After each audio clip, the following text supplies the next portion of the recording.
À Portrait d'une vie aujourd'hui, je suis en compagnie de Monsieur Silvio Fréchette. Bonjour, Monsieur Fréchette. Bonjour, monsieur, bonjour. Là, on va partir en 1922. Ouais. Qu'est-ce qu'il y avait? Il y avait en 1922 McLaren. Oui, il y avait la compagnie McLaren. J'avais mon beau-père, moi, quand il a su que j'avais fondé un club de pêche, il m'a demandé quel nom le lac. J'ai nommé le lac Gauthier. Ah, ben, lui, dans son navire, il a couché là. Il dit, j'ai couché là, moi. Comment ça? Ben, je gardais le barrage pour descendre les bio. Il fallait que ça soit contrôlé, ça, les bio. Fait que quand il n'y en avait pas trop dans les vieilles, je fermais le baume qu'il appelait, là. Je fermais ça, puis là, il attendait les gars pousser les bio plus bas. Puis il est resté là. Fait que c'est là, j'ai dit, c'était une nouvelle pour lui, puis il est venu me montrer ça. C'était vrai, il y avait des gros trottes de torchaine Ah ouais? pour border les baumes, là. Ok. Tu sais, les baumes bout à bout, là. Oui, oui, oui. C'est des baumes de 75-80 pieds. Il y a un trou de 2-3 pouces à chaque bout. Puis là, il a envoyé une chaîne dans ça avec un bacu et une grand mort. Fait que quand la chaîne est passée, il vit le bacu de bord. Fait que ça a pu plus sortir. Fait qu'il y avait un gros tas de chaîne, là. C'était là que je m'étais aperçu que c'était vrai. Puis il y avait, après ça, vous dites qu'il y avait Théophore Provost. Hein? Après ça, vous vouliez me parler de Télésphore Provost? Oui, oui, parce que c'est lui, mon beau-père, qui C'est a lui, monté au Télésphore. lac en haut, puis il m'a montré ça, Ah, là. c'était lui, ça. C'est lui, ouais, Ok, c'est lui qui m'a montré ok, ça. ok. En 1923, il y avait une briquerie en bas ici. Passé le restaurant La Belle Province, dans le coulis en bas, il y avait une briquerie. Mon père est venu, il m'avait emmené voir ça. Toutes les maisons en briques rouges, à la rue de Croix-Lourdes, les hôtels, la maison des Grignons, l'hôtel Lorando, M. Frenette, Alexis Coutu, André Henry. C'est toutes des maisons que la brique a été prise dans le coulis, là. C'est de la brique rouge, il y avait une sorte de terre, là, du tuf, qui faisait cette brique-là. Il appelait ça du tuf? Il y a du tuf, oui, un tuf, oui. Ah, ok. Ouais, ouais. Ou mais de l'argile puis du tuf, c'est pas pareil. L'argile, c'est plus mou, du tuf, c'est plus dur. Ah, Ouais, ok. ouais. En 1928, mon père avait un exprès. Il était affaibli entier, puis on allait couvrir des maisons, des granges, des maisons d'un bord de l'autre dans l'hier pour les cultivateurs, puis mettre dans le village. Et puis quand ma mère est morte en 1925, mon père il a fait faire des sièges par Joe Morse, 3 sièges dans cet express-là. Le dimanche, il était à son cheval, puis il nous emmenait nous promener à Saint-Félix-Innozon. Il était fier? Il était fier de nous autres, il était fier de nous montrer. On avait des oncles à Saint-Félix, puis un dimanche, on allait voir l'un, l'autre dimanche, on allait voir l'autre. Ouais. C'était un Ford qui avait acheté ça. Hein? Il avait acheté un Ford. Ah oui, en 1930, après ça, il Aussi. s'est acheté un Ford, un petit truck Ford. Il a fait faire une boîte avec des sièges, lui aussi.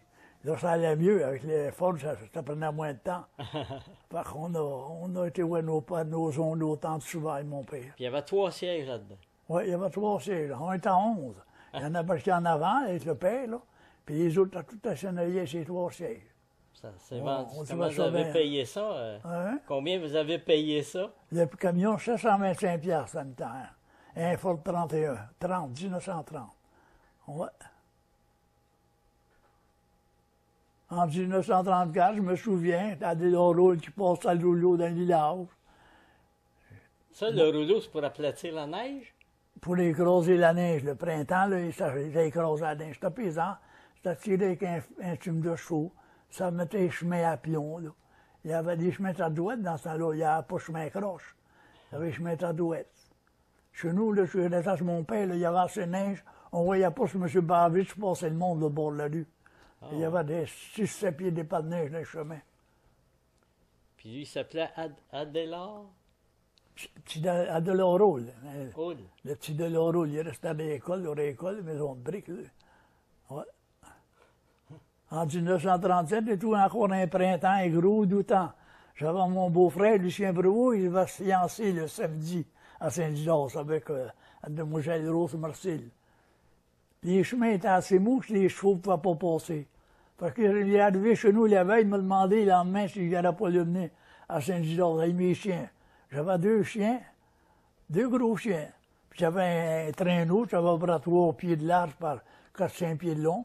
J'ai les attelés un contre l'autre, avec Antonio au milieu, puis des battus en avant. Puis on a monté à Saint-Gilles, puis on n'a pas vu trop. Il était rencontré sa blonde pour les fiançailles. Il m'a bien remercié, il était bien content. Puis moi aussi.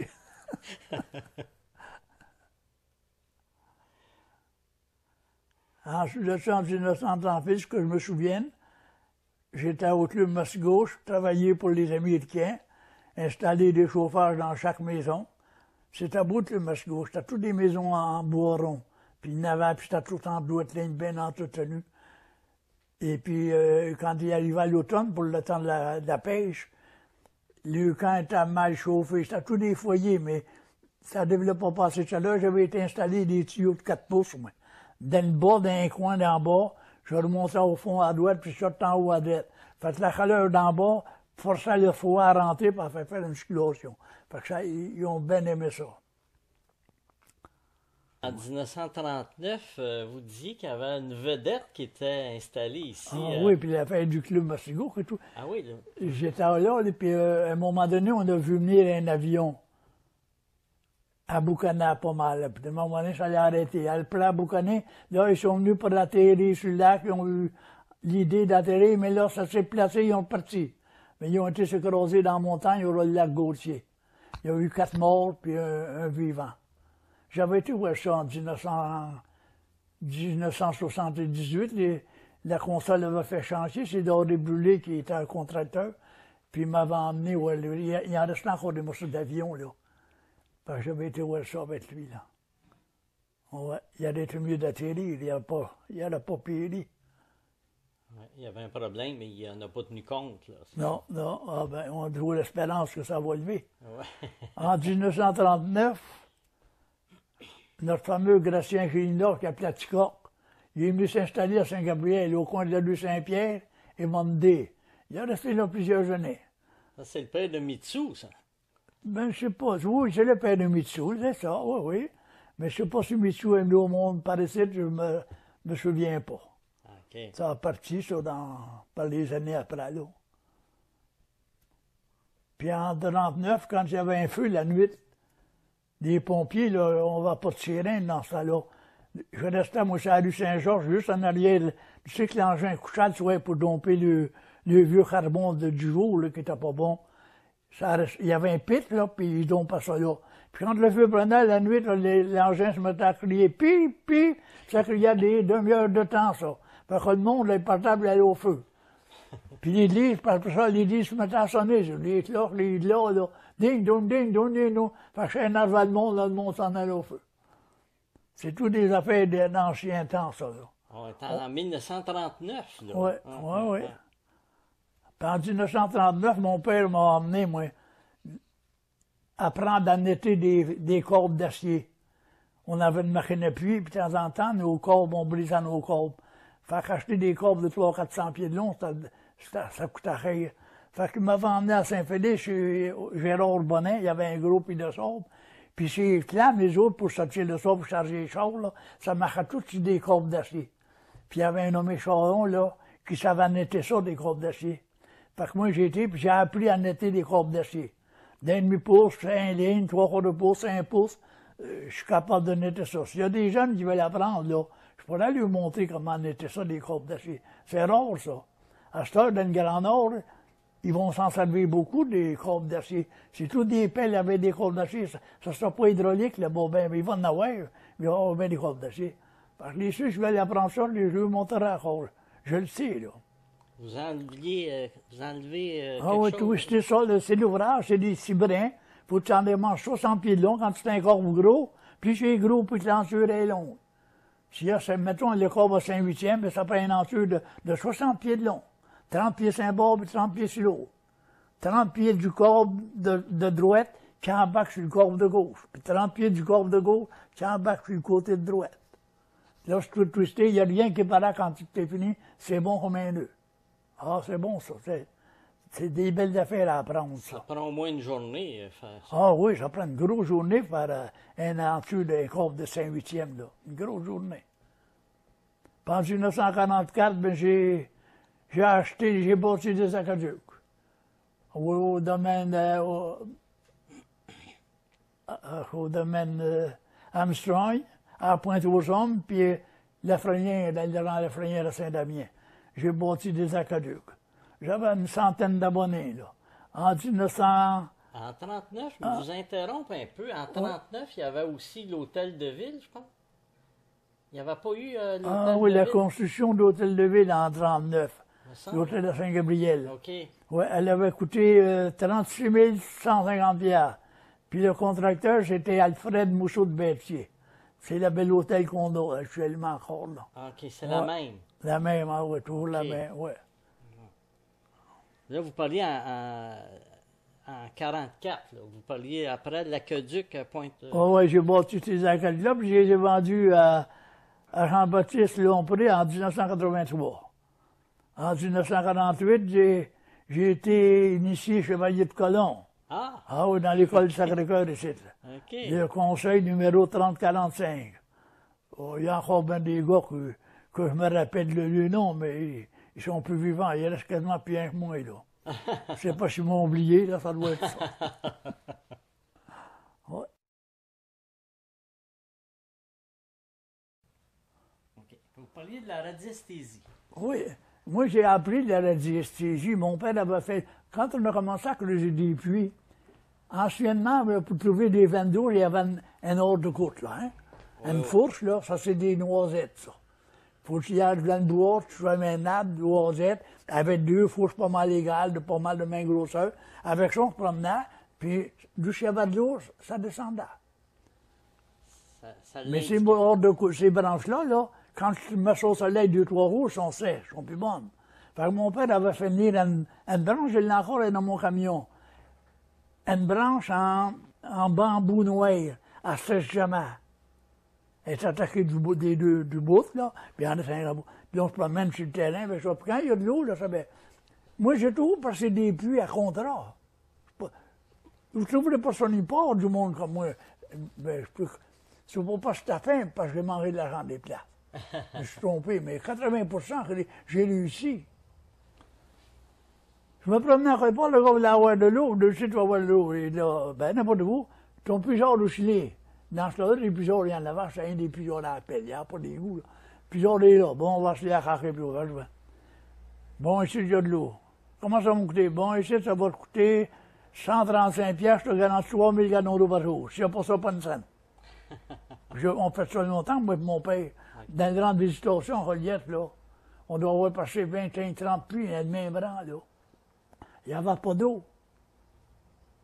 Puis là, aujourd'hui, tu veux montrer ça à quelqu'un, à un jeune, oh, non, pas intéressé. C'est une valeur. Une valeur. C'est une valeur. Moi, je me pose une question, Monsieur Fréchette. Qu'est-ce que vous allez faire plus tard quand vous allez être vieux? Ils vont me laisser faire. Je suis plus capable de faire grand-chose. J'ai déjà commencé à rien faire. Ah, mais je trouve que vous en faites encore pas mal. Non, non, Vous mais allez les- à votre camp de chasse, de pêche à les- toutes les... Ah oui, je vais encore à mon chalet, je vais tout à l'heure, je pars là. C'est une valeur, les jeunes, je ne comprends pas. Mais un jour, ils vont payer pour ça. Comme moi, là, je vous disais tout à l'heure, là, faire des patrons là, en tôle, là, des tuyaux, là, 10% en bas, 5% en haut, t'es peur. Ça prend un patron pour faire ça bien fait. Je veux montrer ça aux jeunes, moi, je les appelle faire blanchir. J'en ai appelé une couple de petits faire blanchir. Viens me montrer ça, ça coûte rien. Non, ils ne veulent pas rien savoir. C'est une valeur, ça. Hein, du si beau métier, faire blanchir, c'est le plus beau métier du monde. C'est beau, ça, celui qui le connaît à fond, là. Il fait des miracles quasiment dans ça. Mon père, quand ils ont bâti la Birchwood, là, mon père avait été engagé par les Américains pour tout faire le foucré, vous le comptez, pour tout faire le système de... pour ramener la poussière, les petits morceaux de bois à ballroom pour chauffer avec, pas mener ça dans les champs, puis pour ça. Puis il a tout fait les tuyaux, des gros coups de 30 pouces de diamètre, là, en 10, 12 morceaux. Là. Les Américains étaient tous là, debout dans la shop, là, puis ils regardent la feuille, puis ils ne comprenaient rien dans ça. Quand ils ont vu mon père qui avait fini ça, ils n'en ont pas revenu. Moi, tout, je ne suis pas revenu de ça. Je me demandais toujours qu'est-ce qu'il va faire avec ça. Il était à genoux à terre, là. Puis qu'est-ce qu'il va faire avec ça? Puis qu'est-ce qu'il va faire? Hey, c'est à toute beauté de où travailler. Des moulins à moulure pour tout embouffeter ses coudes par morceau, puis hey, C'est un beau métier, ça. Non, l'électronique. Ils regardent dans les, comment ça s'appelle ça, les patentes, là, qu'ils regardent, puis ils savent tout dans ça, là. Internet? Internet, là. Ils regardent dans ça, là, puis ils ne comprennent rien pour commencer, là. Puis, c'est de valeur, là. Vous, vous allez, excusez-moi, vous allez souvent à votre camp de pêche encore, là, hein? Oui, oui, à toutes les semaines. Ah oui, parce que vous conduisez votre auto. Ah vous oui, disiez, je conduis puis, mon auto. Ah oui, oui, oui. vous vous rendez là-bas, là. Ah oui, je avez conduis votre mon permis. auto. Mais je t'ai acheté un triporteur, là. En plus, Un beau petit triporteur flambant neuf, là, puis ça roule. Là. Je vais un peu vite avec ça, là. Ça roule 40, puis je vais 40. Hein. ah ouais? Ouais. J'ai été prendre mon café 2-3 fois à Saint-Damien sur ma fille Madeleine.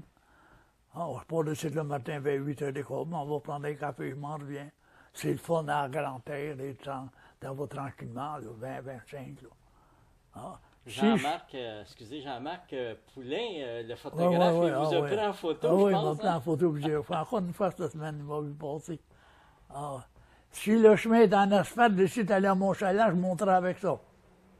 Ouais, ça me prendrait 1 heure à peu près, là, mais j'aimerais ça. T'en vas là, tranquillement, puis tu vois la nature, c'est beau, ça sent bon, puis t'es pas pressé. Ouais. Ah oui, c'est la vraie vie, ça. Je sais pas si c'est parce que je me suis tenu dans le bois, j'ai toujours été dans le bois, moi. J'avais 15-16 ans, j'allais à la chasse, j'allais étendre des collages sur le chemin des loups, je faisais de la raquette.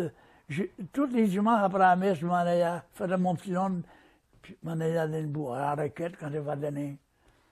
Puis après ça, j'ai bâti mon camp au lac Gauthier. Toutes les semaines d'été, on allait là.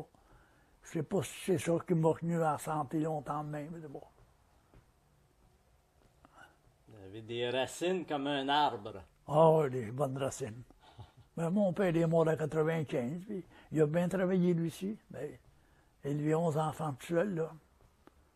Il s'est jamais marié, il a toujours fait attention à nous autres, il nous a toujours aimés. On n'a jamais manqué de rien. Mon père, quand ma mère est morte, ben, là, il a fallu que je graille un peu pour la famille. Là, il s'était acheté des poules, un poulailler, ça fait bâtir un poulailler pour manger des œufs, garder des lapins, même il a gardé des chats sauvages pour vendre de la pelleterie. Ah oui. Ah ouais. Ensuite, il s'est acheté un cheval, puis il a acheté, en dernier, il avait acheté des lots, là, on grandissait, là, ça prenait plus de manger du lait, par exemple. Une vache, ça fournissait pas, on avait 2 vaches. Alors, les matins, l'été, on allait chercher nos vaches. On parcourait ça, là, passer le domaine Como, là. C'était Jérémy Boucher qui restait là. OK. On allait amener nos vaches là tous les matins, puis le soir, à 4h30, on allait chercher pour les traits. Alors, tout l'été, ça, tous les jours. Quand une semaine, c'était moi, une autre semaine, c'était Joe, une autre semaine, c'était Bernard, on va chercher une semaine. Puis l'automne, il m'en entrait des 100 balles de foin, là, une grenier en haut, là, avec une poulie, là. On rentrait du foin, là. Pour l'hiver, pour les animaux. En dernier, il y avait 2 vaches et un cheval. Ah oui. Il a travaillé, mon père, pour nous élever. Et on était à 11, là. Ouais. Fait que travailler, ça fait pas mourir. Non, non, non, travailler, ça ne va pas mourir. Non, non. Ça cache les mauvaises idées. Ah oui. Ouais, depuis, là, c'est. J'ai regretté un peu d'avoir laissé mon père pour aller passer des puits. Moi, je trouvais passer des puits, je trouvais que c'était une aventure. Mais c'était une méchante aventure. Puis là, quand je me puits, là, ici, tu prends 3-4 heures à la placer, là. Tu creuses 15 pieds, puis tu fais la peine une roche grosse comme de poêle. Hein? C'est pas drôle, ça. Non, ouais, je Ouais, ça comprends. m'est arrivé 2 fois, moi, dans la même journée. Et ben, pour ça, ben, plusieurs fois pour ça. Des fois, tu es rendu à 100 pieds, puis tu frappes une roche qui grouille tout le temps, tu n'es pas capable d'arranger. À ce des machines qui ont, les autres, il y a des rotadrilles qui ont, hein. Fait qu'avec les diamants, ils en mangent la roche. Ah, OK. Nous autres, il faut arranger, il faut y faire un trou pour l'arranger. La brosser assez, là, que ça vienne mou, que ça en aille. Ah, Pas vrai. J'ai fait un peu d'argent, mais bon. C'est avec mes acadiques, moi, j'ai vécu un peu plus. Plus des pieds que les machines à câble, c'est bon rien, ça. Ça, c'est tirer le diable par la queue. Ouais. Je sais pas pourquoi j'aime pas ça, j'aime ça. Mais. T'as bien dans le plombier, puis dans les blanteries, on t'a bien tout. Des belles jobs.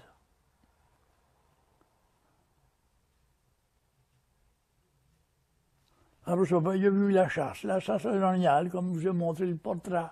À toutes les automnes depuis 1947, année jusqu'à là 2 ans, j'ai pas manqué un automne de chasse. Depuis 1947, à venir là 2 ans. Ça fait 2 ans pour pas à coloniale. Ah, Ouais, j'ai pas manqué un automne. Il y a bien des automnes que je n'ai pas tués, certains. puis vous dites que c'était bon, mais canné, hein? Oui, l'orignal cané, c'est bien bon. Celui qui connaît ça, là. La recette, je ne la sais pas. Le gars qui m'en connaît, moi, c'était Gabriel Coisetier de Saint-Damien, du Lambeau parlant. Il m'en connaît, lui, bien, puis c'était bon, oui, c'était bon, mais il y avait une recette. De l'eau, puis du sel, mais quoi, je ne sais pas s'il y avait d'autre chose. C'était meilleur que la viande fraîche. Meilleur que la viande fraîche. Ah, c'était bon. Ouais. Du chevelu, c'était bon. C'est bon du chevelu, mais faut que tu fasses chauffer ton assiette. Faut que l'assiette soit chaude quand la viande vienne. Ça frit vite, c'est pas agréable. Ah, ok. Ouais, ça fige, ça vient, c'est pas C'est bon. pour ça, ok. Ouais. Oh, on faisait des parties en haut dans le temps de René Arcan, un cuisinier. Puis il aimait bien ça que sa femme venait dans notre chalet en haut. Hein. Quand je trouvais un chevreuil ou deux, là, l'autre, mal les fesses de côté, mal il vous fait cuire ça en haut. Là. Montait les fins de semaine, René Arcan le vendredi soir, là, puis montait nous faisait cuire ça. Des fois, on était à 10, 15 dans le chalet avant de manger ça. C'était le fun. Ça devait sentir bon. Oh, ça sentait bon. Hein. Quand avant que les poêles de barbecue sortent, là, moi, je taffetais en haut. Moi. Il y avait 24 pouces carrés en pointu, mais puis j'avais mis une manivelle en avant avec un petit gris pour monter. On se fait ça. À Saint-Charles, la Beuchou, la compagnie qu'il y avait là, c'est des cannelles qu'ils faisaient les autres. La Beuchou, ils faisaient des cannelles. L'Oxpoon, ils faisaient des choses et tout pour le fil, pour les gros mouillants à coudre, là, tu sais, des gros fils. Oh. Mais en partie, c'est tout des petites cannelles pour le fil. Puis il est assez bien, les compagnies. Quand une cannelle est faite, mettons, pour 1000 verges de fil tourné alentour, il ne fallait pas qu'il n'ait 200, il fallait qu'il n'ait 1000. C'était tout trié, ça, minutieusement, puis les choses qui faisaient pas le faire, ils jetaient sur le côté. Puis quand on faisait des barbecues en haut, on montait des cannelles. Une grosse poche de cannelle, là, on payait ça 25 cents. Fait que ça en remplaçait le charbon de bois. Et on mettait un paquet de cannelle là, okay. Puis on mettait le feu, puis là, ça venait tout en fusion. Puis ça sentait bon, hein. Wow. On faisait cuire nos T-bones de ça. René Arcan, il était bon cuisinier, tout était bouché, puis il était bon cuisinier. On a fait bien des beaux parties les dimanches, là. Ah oui. C'était la belle vie. Moi, j'ai commencé à aimer ça quand ils ont bâti le barrage Taureau en haut. C'est pas, vous ne vous rappelez pas de ça, là. Non. Mais quand le barrage Taureau a été bâti en haut, l'eau a monté, hein. Là, ça s'est en petit de barbotte. Je ne sais pas jusqu'à devenir. On partait avec mon père de Sainte-Souaire, il y avait un petit troc dans ce temps-là. On partait des Souaires pour la famille, là, pour s'en aller au bord du. Quasiment n'importe quelle place que c'est que l'eau arrêtait pour on pêchait. On prenait de la barbotte, la cuvette. Des grandes cuvettes de barbotte. Parce que là, moi, j'ai pris le goût de ça, la pêche, puis le bois, puis il faisait un petit feu, on partait avec minuit pour s'en revenir. On pêchait en ouesseur, là. Ah oui? Ouais, puis il y avait du monde. Tout le long, là, c'était du monde en pêche à barbotte. Ouais. Passer Saint-Michel, un peu. Il y a une chute un petit peu pour Saint-Michel, là. Ce qui était le mouillanci des. On ne me rappelle pas de son étier, je pense. Passer ça, là, ça commençait le monde. Là. Ça se touchait quasiment, là. Tout le monde a des grands manches de ligne, des branches, des fois des autres, n'importe quoi. À la ligne normande, oh, mais il y en avait du poisson. Hein, de la barbotte. Parce que c'est là que ça m'avait donné le goût, moi, de la nature. Mon père m'emmenait, puis il était content de l'emmener. Puis on aimait ça. On avait de la barbotte pour quasiment pour 2 mois. Il en canard, par exemple, il en faisait geler dans le temps. Gelé pour bien, puis on n'avait pas de frigidaire. Hein. Congélateur, on n'avait pas ça. C'était de la glace, un petit frigidaire, un petit glacier.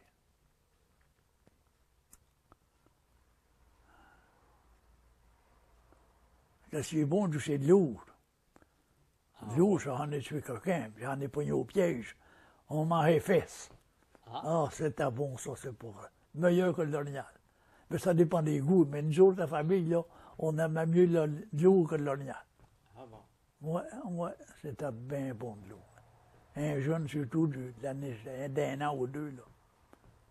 On a mangé plusieurs de ça. Je voudrais en profiter aussi pour montrer ici le permis de chasse et pêche. Chasse et pêche, là, ouais. Ouais. C'est pas le trapage, là. Ah, ben je pense pas. Non, Regardez ça, là. Ah oui, piégeur. Ah oui, c'est mon permis de trapage. J'ai trappé longtemps, là, au lac Gauthier, là-bas, là.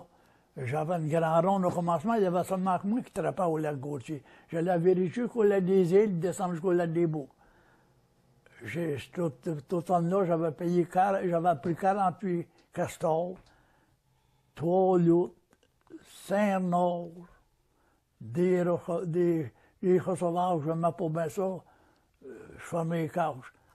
Du vison puis du radeau, j'en ai pris pas mal. Ouais. Ça, vous aviez un permis d'arme à feu aussi. Oui, un permis d'arme à feu, j'en avais 11. J'en ai encore aucun, il m'en reste, là, il faut que je me débarrasse de ça. Avoir un bon acheteur, s'il y a quelqu'un qui veut l'acheter, là, je t'abonne. Alors, on a beaucoup de souvenirs avec M. Fréchette. Je crois que maintenant, ça va terminer l'émission. Ça a été très agréable d'être reçu par M. Silvio Fréchette, qui est ici, qui nous a reçus. Alors, on vous dit à la semaine prochaine pour une autre émission de Portrait d'une vie.